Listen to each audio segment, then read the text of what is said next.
Today we're going to look at Mark chapter 13. And of all the chapters in Mark, I was again praying, the Lord, why this chapter? I mean, why is my turn on this chapter? And through Mark, you've gone through this series, the expository series, and we've seen, Jesus, the stories, the birth, the parables, the miracles, the various incidents, the triumphant entry into Jerusalem, and so many things. And this particular chapter breaks away from all of that, and it's a chapter in between the life of Jesus and just before the crucifixion. And it's a chapter where Jesus begins to prophesy about the end times. And this is one phrase that says the abomination that causes desolation. And the whole 2 weeks I was thinking, Lord, what is this? What is this? You have to tell me. What am I going to preach? But like I said, God has prepared, and I hope that you take away. So this is Mark chapter 13. Before we begin, it's called the Olivet Discourse, apparently because most of it was said by Jesus when he was sitting on the Mount of Olives. And that's why it's called the Olivet Discourse. If you like to look at what Jesus and his disciples were looking at as they were sitting on the Mount of Olives, this is today, if you were sitting on the Mount of Olives, this is the scene that you would see. And it's a panoramic view of Jerusalem, the old city, I believe that they call it. And of course, right there in the middle of that frame, the golden dome, the Dome of the Rock, the structure where the Jews believe that the temple stood. And this was later come. So this is the kind of view. So in Jesus' time, when they were sitting on the Mount of Olives, they would view the temple. They would be able to see the temple. So it's in this context that this chapter, Jesus saying these things, and his disciples are hearing him. Just to summarize all that has happened, like I said, so far, the Gospel of Mark talks about Jesus' life, all the things he's done. He's fed 4,000, 5,000, he's done miracles, all the things we sung about in the song, the mute sing, the deaf can hear, the lame dance, and all those things. And so all that is over now, and Jesus is now in the final week before his crucifixion. So the Monday of this week, the Sunday of this week was when he entered into Jerusalem riding on a donkey. The day after that, the Monday, he entered the temple and he shooed away all these money changers and those who were doing the merchants within the temple. And this is probably the Wednesday or the Thursday of that week when this happens. Jesus, during this week, it was his practice, from what I can gather, that he would enter the city of Jerusalem during the daytime. He would go to the temple, and there he would teach. He would meet with people. He would talk to the teachers there. And then, of course, last week, Atul spoke about how the religious teachers, they got all just very unsettled about him because just the previous day he had driven out the money changers and those who were doing business within the temple. So this was a big problem for them because it was a revenue loss for them, and so they were unsettled. And it says, they started looking for ways to kill him. And so they start to look for ways to trap him. They ask him questions, and Atul explained last week how Jesus just countered those questions. And so he would do this in the daytime, and then in the evening he would leave the city. He would not stay in the city in the evening. He would leave the city and then stay outside the city. And most likely it was the Mount of Olives to where he went to spend the night. And again the next day he would enter the city. On this particular day, this is how the chapter starts. So we'll just read this and we'll take the chapter in chunks as we go along. Mark chapter 13, verses 1 to 4. As Jesus was leaving the temple, one of his disciples said to him, "Look, teacher, what massive stones, what magnificent buildings." "Do you see all these great buildings?" replied Jesus. "Not one stone here will be left on another. Every one will be thrown down." As Jesus was sitting on the Mount of Olives opposite the temple, Peter, James, John, and Andrew asked him privately, "Tell us, when will these things happen? And what will be the sign that they are about to be fulfilled?" So you see that the setting is that Jesus is leaving for the day. He's leaving the temple, and it appears that he's not too impressed by this structure, by the temple, the stones or whatever. And so it took the disciples an effort to kind of call his attention to it and say, look, Jesus, look at these magnificent buildings, look at these massive stones. And Jesus had, they caught his attention and they pointed him to that. And what he says in return is very stark, probably an anticlimax to what they were expecting. They were expecting probably, yes, it's wonderful. Wow, yes, fantastic. But he said, not one of these stones will be left one on another. And of course, the disciples stood rudely shocked by what Jesus said. And it's only later that, they ask him privately, what do you mean? When will these things happen? And what is the sign that these things will happen? So not only when is it going to happen, but even before it happens, what should we be looking for before that happens? So it's like, we want to know that we recently celebrated a surprise birthday party. And so it was not enough to just say assemble at this time. There was also a sign that also gather here. You will see people gathered here. So there was a sign to, okay, now we will enter. So, not just when it will happen, but before that what will happen. Typically when I'm driving, I want to know when the turn is, and my wife usually does the navigation.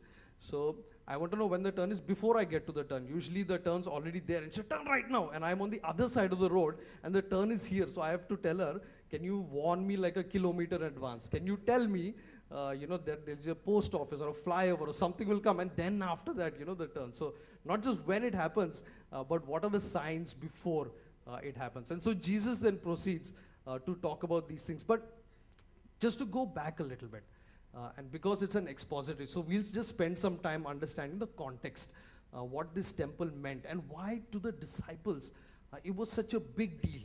Why to them was the temple not just magnificent in appearance, but it meant a lot to them, that it would cause them such disturbance to know that it wouldn't be around. And so we see this is a model of the temple, but this is basically what it looked like. So it's a precise copy of what the temple looked like at that time.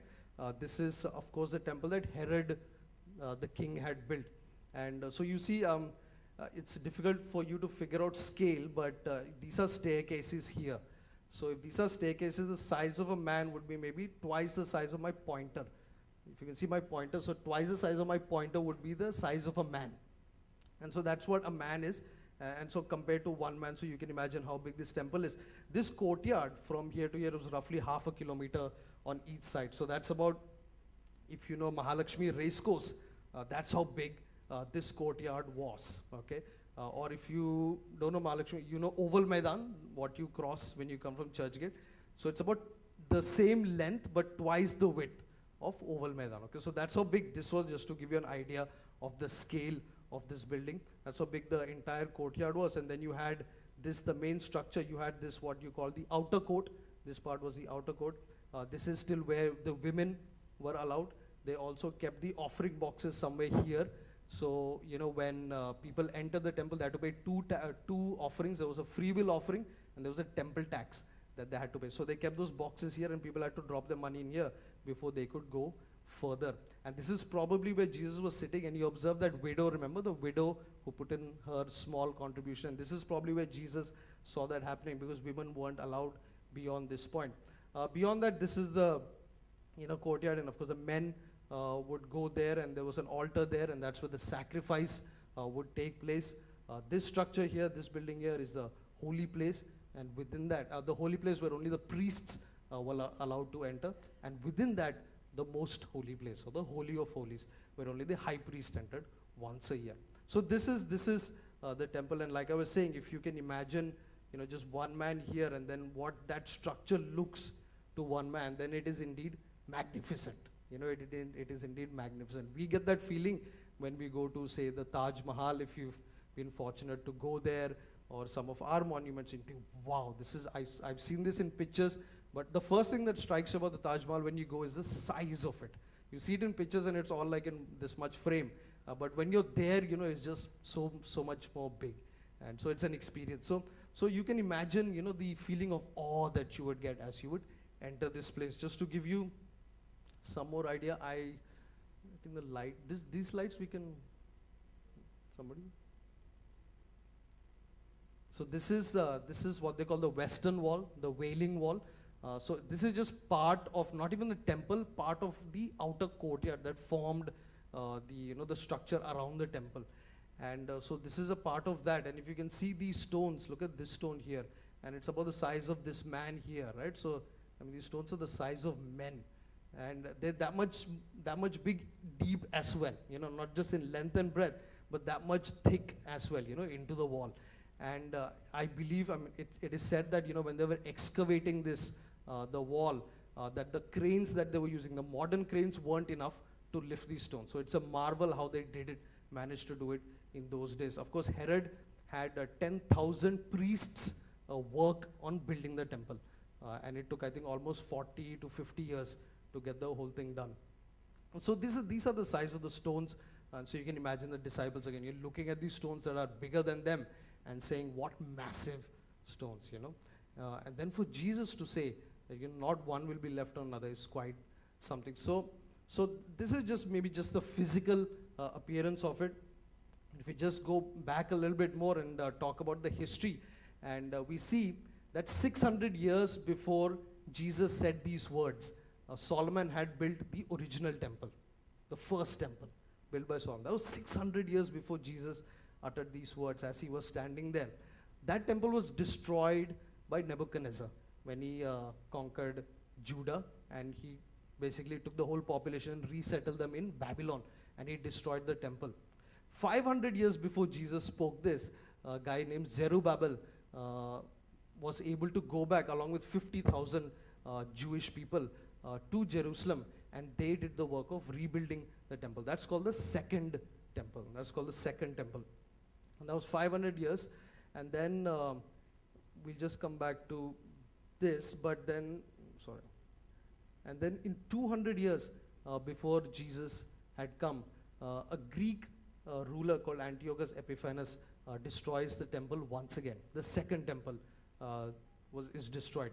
Not only does he destroy it, he also desecrates it.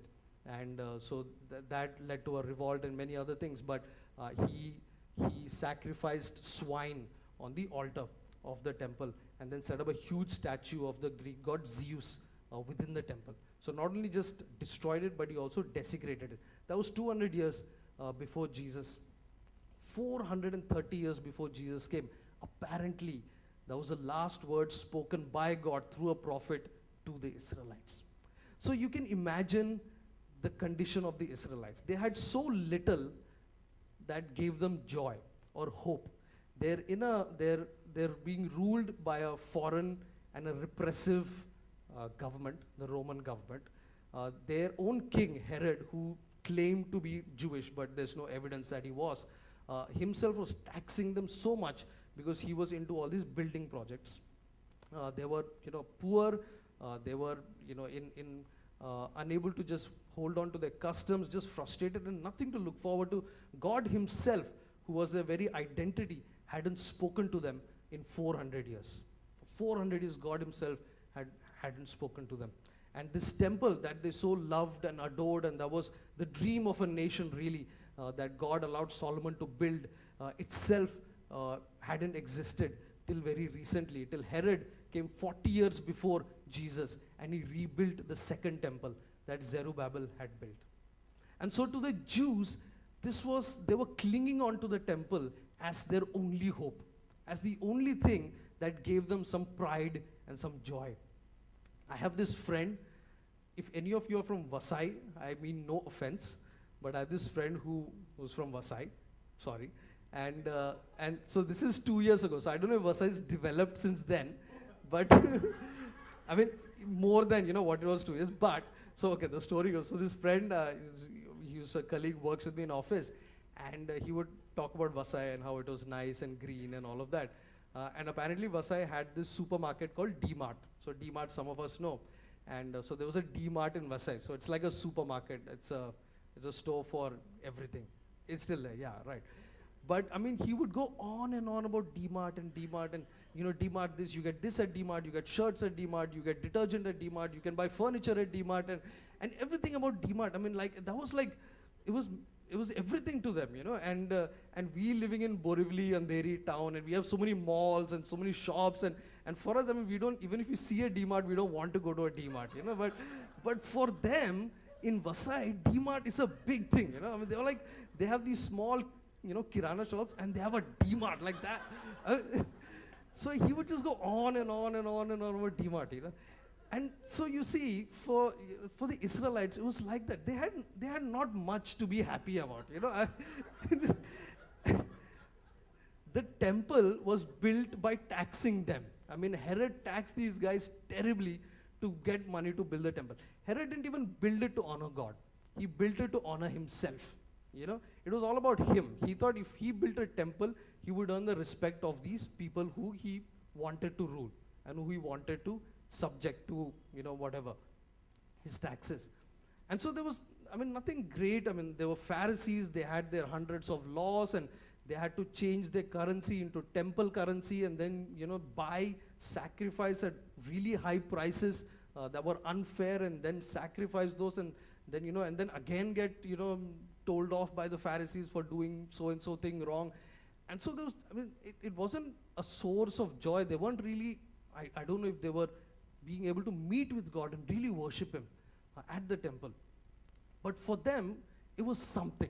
You know, for them, in the time and place that they were staying, it was the only thing that was some connection to their past, and that linked them to God, and it gave them hope. So they felt this joy when they go into the temple.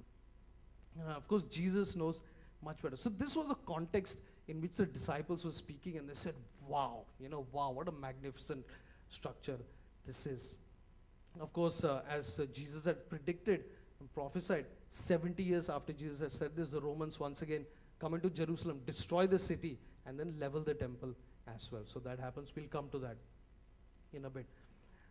Jesus, for him, the temple was a place where you would come to meet with God.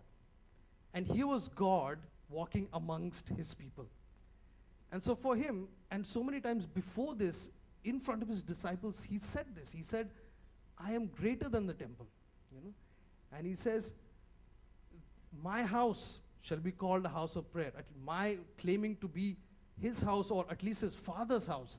And his disciples knew enough till then to know that Jesus here was the Son of God. And the temple in some ways became redundant because you had God himself walking amongst you, solving the purpose for which the temple was there. You know? And so that's what Jesus was saying. And this is what Jesus is trying to drill into his disciples, saying, look, you know, it doesn't matter all that much. This building, this edifice, these massive stones, I mean, they're there, but I'm here as well. You know, and this is what you should be in awe of. So to the Jewish people, the temple had become somewhat of an idol. Somewhat of an idol. It was no longer so much about why the temple existed, you know, to allow you to meet God. But the temple itself became something to be glorified, something to be honored. And just going to the temple meant something, you know, just being in that building. And it's a strange thing that sometimes the best things, it wasn't a bad thing, it was a temple. It wasn't a bad thing. Sometimes the best things become idols in our life. You know, it's understandable that bad things can become idols in our life, but sometimes the good things can also become idols in our life, right? Anything that takes exceedingly a lot of your time and attention is an idol. Or if it takes a place of God in your life, it's an idol, right? And God is in the business of destroying idols. And so if we're not quick to recognize and deal with that, sometimes he'll just come and smash it, and then you're wondering, why God, why did I lose my phone? You know? But he's in the business of doing that. And we see that God, you know, even through the destruction of his own temple, was his plan, you know, was solving his purposes for his people, right? We see also when Jesus mentioned to the Samaritan woman, saying that you will no longer worship at Jerusalem or the mountain, but worship in spirit and truth, and that will be the true one. So Jesus is trying to take the attention of people away from these monuments, from these places, and saying, look, it's about what is beyond that. It is about the God because of which these places have importance and have meaning. And he's saying that is what you should be concerned about and not the places themselves. So what are the good things that have become idols in my life? They're more important than they should be, or God. So if you want to, maybe you can take some time, write this. I just have a few suggestions based on my life, and sometimes it's a church. Sometimes just church and the things of church become so important we forget why we're even doing them. The what we're doing becomes more important than why we're doing it. Or friends, or social networks, as they are, music, health. Some of us are so just it's all about health and just pumping your body, going for that run, and it becomes all that you think about, what you eat, when you sleep, and it's an all-consuming thing, and that can become an idol sometimes. Or your phone, like I said. They say that, and this is true for me, that the first thing that you think about when you wake in the morning and the last thing you think about when you sleep at night is your God. And I have to say, for me, it's my phone. It's the first thing I check in the morning, and it's the last thing I check before I sleep. And so when I heard this, it got me thinking that this is true. This is true. It's always, 2 minutes and you're checking if something's come, there's an update, or someone sent you something, or your social network buzzing with something. And so is that now an idol? What monuments am I blindly loyal to? Again, the temple and the rituals and the practices of the temple becoming more important than why they were being done. And then how the Pharisees and the temple priests, they systemized the whole thing, and they created a money system for it, a system for buying and selling for all these things. So how the things within the temple became more important than why they were being done. These structures. And sometimes we have to think whether there are structures that we just blindly are loyal to without thinking whether where our heart is in it or not. Are they traditions? Are they customs? Even Christian customs that we just want to just do them because we've been doing them for years, or we've been taught to do them. But is there meaning in that? Or sports teams, or to say this is how our family always does it this way. We always eat roast chicken on Easter. This is how it's been hundreds of years, and this is how we'll always do it. And we're rigid about it. Sometimes we're rigid about it. Can you come? No, our family eats roast chicken on Easter. We will go home and eat roast chicken. We will not do anything else. And so we have to question some of these things, these monuments that we've built, these strictures and structures that we've built in our life. Okay, moving on. The prophecy itself was literal. When Jesus said not one stone will be left on another stone, it literally happened. It wasn't figuratively speaking. It wasn't just representative of a wider meaning. It's actually what happened. And so when the Romans invaded, it is said that they met with such stiff resistance that they surrounded the temple and set fire to it. And when they set fire, this is again just based on history reports apart from the Bible. And it says when they set fire to it, the gold that overlaid the roof and the walls melted into the stone, melted into the bricks. And then to recover that gold, the Romans then had to pry bricks apart to be able to recover that gold. And so literally they flattened it. The destruction was so complete that till now, it is still not exactly sure where the temple stood. No one can say this is exactly where the temple had stood. They had destroyed it so completely. So we know the Dome on the Rock is there, but we don't know if it's exactly where the temple is, or is it on the side of it, or where in that area. We know it's in that area, but not exactly where the temple stood. That's how complete the destruction of the temple was. The prophecy was also true not only for the near future, but as is typical for prophecies in the Bible, also true for the future farther ahead as well. So we see that Jesus had said that when this happens, when this destruction happens, he told the people in Jerusalem saying, flee to the mountains, right? But he also says, when the abomination that causes desolation, basically something that's detestable and which will invite the wrath of God, when that is set up in the place it should not be, in the temple, that is when you have to watch out, when you have to flee. Now this had already happened 200 years before Jesus. So clearly Jesus is not talking about something that's already happened. It did not happen in AD 70 when the temple was destroyed the second time. There was no desolation or detestable thing that was set up. But what did happen was the Christians who were living in Jerusalem at that time took it to mean the prophecy of Jesus coming true, and they fled before the Roman armies could come into Jerusalem. And so there was a sizable number of Christians who were saved because they took the prophecy seriously.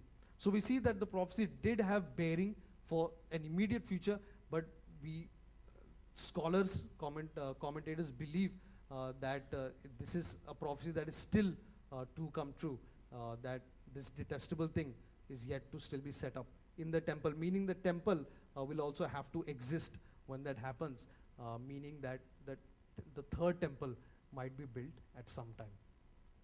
Okay, so just logical, just drawing logically from the text. There's no explicit mention in the Bible of these things, but this is what scholars believe. Right?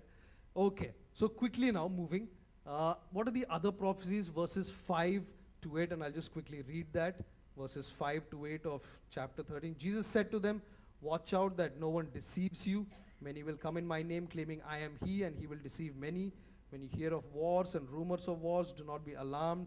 Such things must happen, but the end is still to come. Nation will rise against nation, and kingdom against kingdom. There will be earthquakes in various places and famines. These are the beginning of birth pains." So false prophets and false messiahs. Sometimes there are things in the Bible that we think, we don't have a problem with. There are certain weaknesses or certain sins that are mentioned, like I have this, that you think, this is not a problem I have. I have these are definitely a problem for me. Commandments, whatever, 9 and 10, but 3 and 4 I'm pretty much sorted on that. And so this is something I would think most of us would feel pretty confident of. I'm not going to fall for a false prophet. Right? How many of us think we might fall for a false prophet, for a Messiah? None of us, right? We don't think. We're pretty sorted. We have like a theology in place, But I just want to say that, and I felt it was important. I was reading this, and it came to me that during desperate times we do desperate things, and you can't tell, when you're in trouble, and an offer of hope is offered to you, you will go for it. You will go for it. I mean, you're not thinking rationally at that time. And I remember in my life, my dad was in hospital, terminally ill. And the doctors had kind of given up hope. It was the last few weeks. And I happened to speak to a supposed man of God. And then I was on the phone with him, and he said, okay, what are the symptoms, blah, blah, blah. Okay, fine, do one thing. Go out and buy 1 pomegranate, 2 coconuts, and 4 apples, and call me back. And I'll tell you what to do.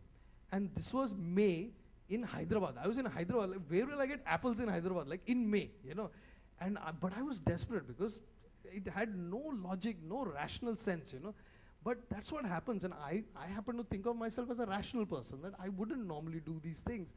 But you're in that situation and you think this might work, and you go for it, And so, when we're in trouble, when our families are in trouble, when things happen, situations come, you will go for those things, And so Jesus talks about persecution and persecution later days.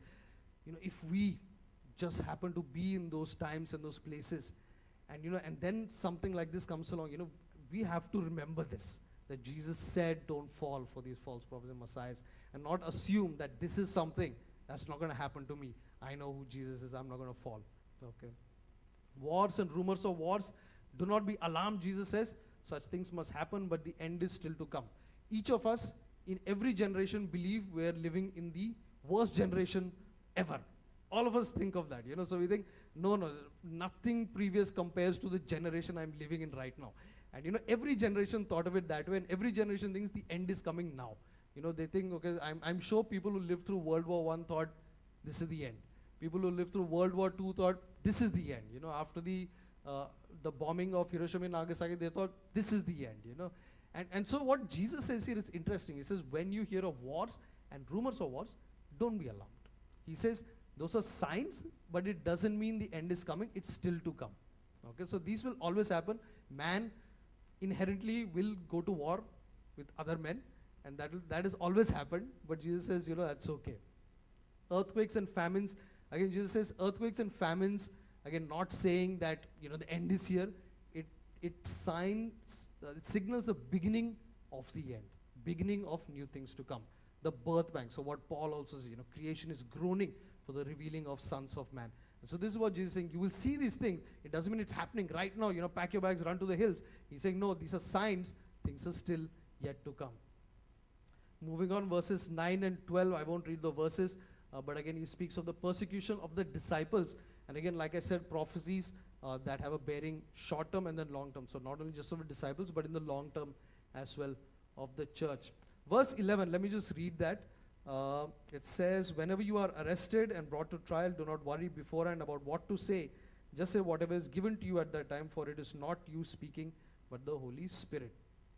If I had relied on this verse for today's sermon, nothing would have happened.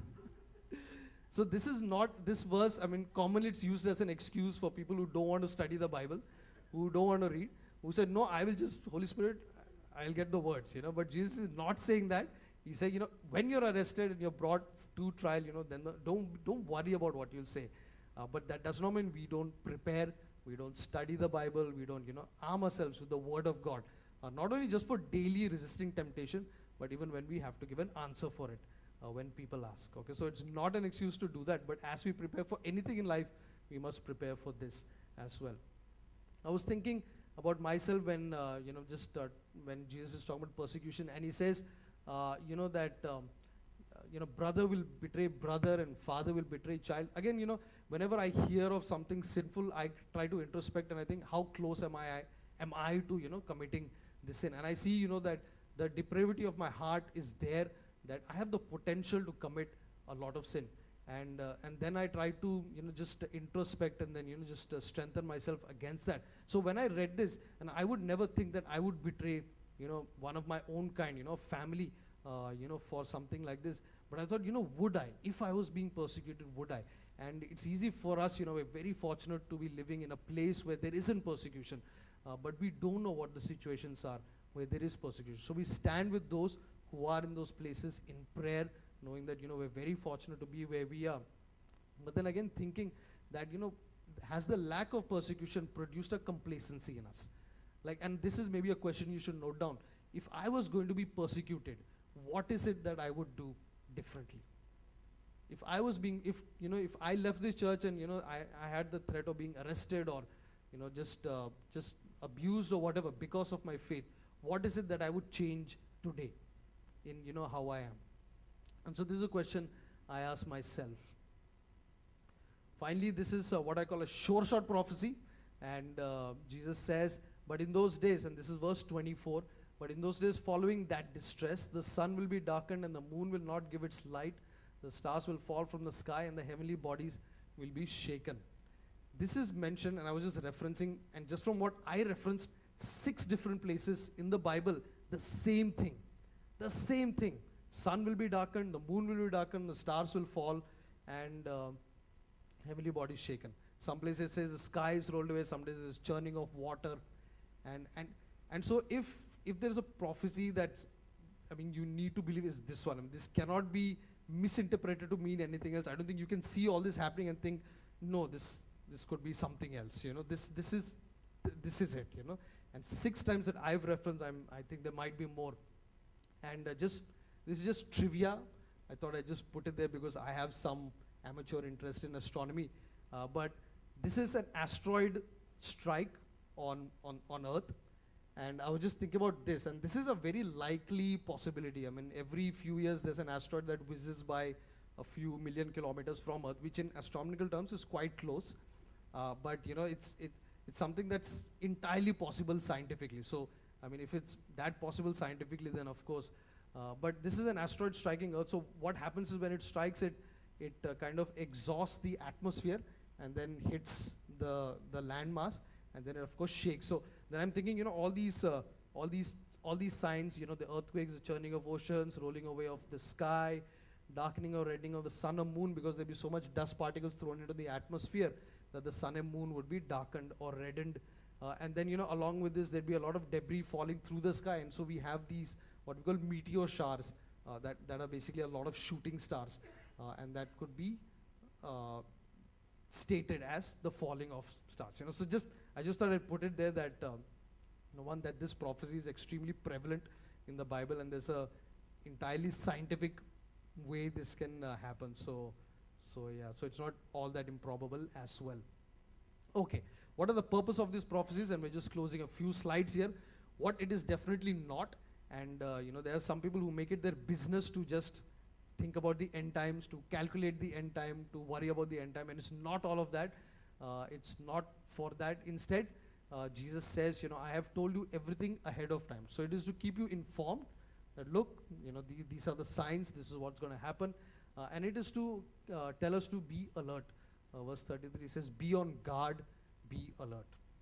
And what does that mean? In Thessalonians, Paul says, be alert and self-controlled with faith and love and hope. So just, doing what you want to be, what you should be doing as a Christian, till God comes. If Jesus were coming today, how would I want to be found? That's a question maybe you want to write. This is a picture of various things. I mean, it's a person helping other persons different ways. This is how I hope I am found when Jesus comes and not watching TV or something. But we need to think that it's not, and the example Jesus gives is of a master who leaves a servant in his home and says, I will come, but the servant doesn't know what time the master will come. So, the servant could just party like, when we were young and our parents went out, and we would just freak out, and we would, take food out of the fridge and put the TV on and jump on the mattresses and do whatever we wanted. And, if by chance parents came home early before we could clean up, then it was a big problem, and then we'd be hurrying, like the bell would ring and we'd be hurrying to hide everything and, all of that. And so that's not what you should happen when Jesus comes, that, hurrying, switching off the TV and then looking for a person to help. But making it a habit, making it a discipline of our lives, and say, if it could be any time, what would I want to be found as when Jesus comes?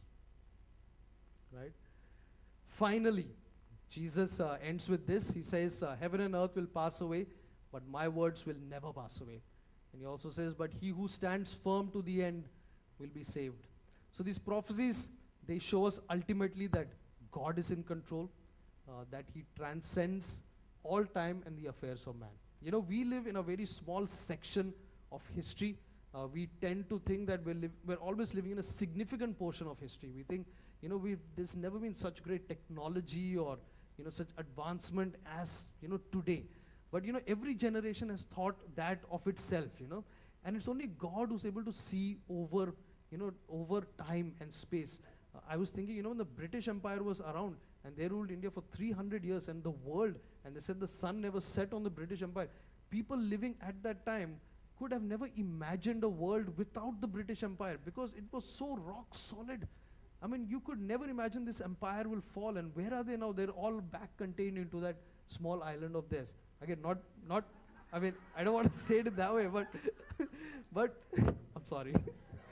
but things, the point being, that things we assume to be permanent are not, and what we see in our lifetimes is nothing for God. It's nothing. Today we look and we think America will just be there forever. I mean, their military, their culture, their food, their companies, we think it's going to be there forever, But we've seen barely 50 years, 60 years, we haven't seen 1,000 years, we haven't seen 2,000 years.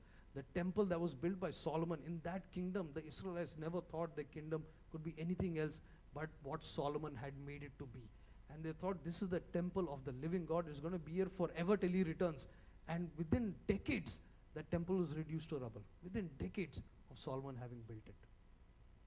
And so these things are not permanent. And our role is to not become attached to what's happening around us in this world. But God says that, this is what is to come. Do what is given to you to do. Do your job. Do your job. and I'll take care of history. I'll take care of, the bigger picture. You do your job. It proves that God's word is true, it's consistent, and it's always fulfilled. Some of these prophecies that Jesus spoke were spoken of by Daniel, by Isaiah, hundreds of years before Jesus spoke it. And they came to pass 70 years after Jesus died. Some of them are yet to come to pass. And so we see these prophecies having been fulfilled, spoken across generations by different people. And so God's word hasn't changed. It's remained consistent. It's remained true, and they have been fulfilled. And so we see that whenever any other word you can take and say, this is true, consistent, and will be fulfilled. Jesus cares for us as individuals in the grander scheme of things. See, God is not just about which kingdom is going to fall and which kingdom will rise and, what is going to happen, here. He's also about you, and he cares for you.